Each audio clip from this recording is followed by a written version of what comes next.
কারিগরি ত্রুটি সারিয়ে 2 সপ্তাহ পর কক্সবাজারের মহেশখালীতে এলএনজি টার্মিনাল থেকে জাতীয় গ্রিডে গ্যাস সরবরাহ শুরু হয়েছে। গেল কয়েকদিনের তীব্র সংকটের পর চট্টগ্রামে গ্যাস সরবরাহ স্বাভাবিক হয়েছে। বুধবার রাত থেকে সরবরাহ ও চাপ বাড়ায় সিএনজি স্টেশনগুলোতেও নেই ভোগান্তি। চালকরা জানান, গত কয়েকদিন 8 থেকে 10 ঘন্টা অপেক্ষা করেও চাহিদা মতো গ্যাস পাওয়া যায়নি। তবে ভোর থেকে মাত্র 5 থেকে 10 মিনিটের মধ্যেই গ্যাস পাওয়া যাচ্ছে।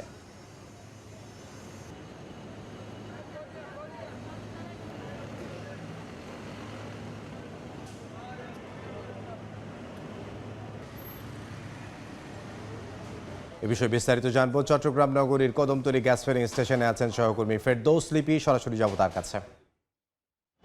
লিপি, চট্টগ্রামে আজকে সকাল থেকে গ্যাস সরবরাহের পরিস্থিতিটা অনেকটা স্বস্তিদায়ক এবং যারা গাড়ির চালক এবং মালিকরা আছেন তারা কিন্তু লাইনে দাঁড়ানোর 5 থেকে 10 মিনিটের মধ্যে তারা গ্যাস পাচ্ছেন বলে আমাদেরকে জানিয়েছেন। মূলত গতকাল রাত থেকেই চট্টগ্রামের যে ফিলিং স্টেশনগুলো রয়েছে সেখানে গ্যাস সরবরাহ অনেকটা স্বাভাবিক হয়ে এসেছে এবং সে কারণে তারা কিন্তু যানবাহনগুলোতে পর্যাপ্ত অর্থাৎ চাহিদা মতো যে গ্যাস সেটা দিতে পারছেন বলে এখানকার যারা কর্মকর্তারা রয়েছেন তারা আমাদেরকে জানিয়েছেন। মূলত আপনারা জানেন যে গত 21 জুলাই মহেশখালীতে এলএনজি টার্মিনালের কারিগরি ত্রুটির কারণে গ্যাস সরবরাহ কমতে থাকে এবং সেটা শেষ পর্যন্ত গিয়ে আসলে চাহিদার অর্ধেকে নেমে আসে। সে কারণে কিন্তু ফিলিং স্টেশনগুলো সহ বসত বাড়ি, শিল্প কারখানায় তীব্র গ্যাস সংকট দেখা দেয় এবং সেই যে 2 সপ্তাহের চরম ভোগান্তি এবং দুর্ভোগ সেটা থেকে কিছুটা লাঘব হওয়াতে আমরা দেখেছি যে আজকে যারা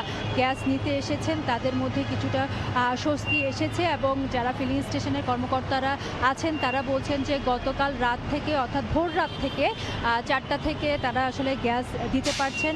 ফলে তখন যে দীর্ঘ যানবাহনের লাইন ছিল তারা কিন্তু সকাল হতে হতে গ্যাস সরবরাহ পেয়ে গেছেন এবং সেই সময় কিন্তু একটা যানবাহনকে 5 থেকে 10 মিনিট পর্যন্ত অপেক্ষা করতে হয়েছে এবং সকালে যখন আসলে যানবাহন চালকরা জানতে পেরেছেন যে ফিলিং স্টেশনগুলোতে চাহিদা মতো গ্যাস পাওয়া যাচ্ছে তখন কিন্তু আমরা দেখেছি যে অনেক যানবাহন কিন্তু ফিলিং স্টেশনগুলোতে এসে জড়ো হয়েছে এবং তারা গ্যাস নিচ্ছে এবং এই ক্ষেত্রে দেখা গেছে যে প্রায় আধা ঘন্টা থেকে 1 ঘন্টা হয়তো কিছু কিছু ফিলিং স্টেশনে জন্য দাঁড়াতে হচ্ছে। তবে তারা বলছেন যে তাদের যে চাহিদা অর্থাৎ সেটা পাচ্ছেন এবং গত 2 সপ্তাহ ধরে যেখানে 8 থেকে 10 ঘন্টা পর্যন্ত দাঁড়িয়েও গ্যাস পেত না সেখানে কিন্তু আজকে 10 থেকে 15 মিনিট কিংবা হয়তো আধা ঘন্টার মতো দেরি হচ্ছে কিন্তু তারা গ্যাস পাচ্ছেন, সেটা তারা স্বস্তিদায়ক বলছেন এবং তারা আশা করছেন সরকার আসলে বিশেষ ব্যবস্থা নেবেন যেন গ্যাস সরবরাহটা আরও স্বাভাবিক হয়ে যায়। তো এই ছিল আমার কাছে চট্টগ্রাম থেকে এখনো পর্যন্ত গ্যাস সরবরাহের সর্বশেষ খবর। চট্টগ্রাম থেকে সহকর্মী ফেরদৌস লিপি জানাচ্ছিলেন গ্যাস সরবরাহের সর্বশেষ খবর।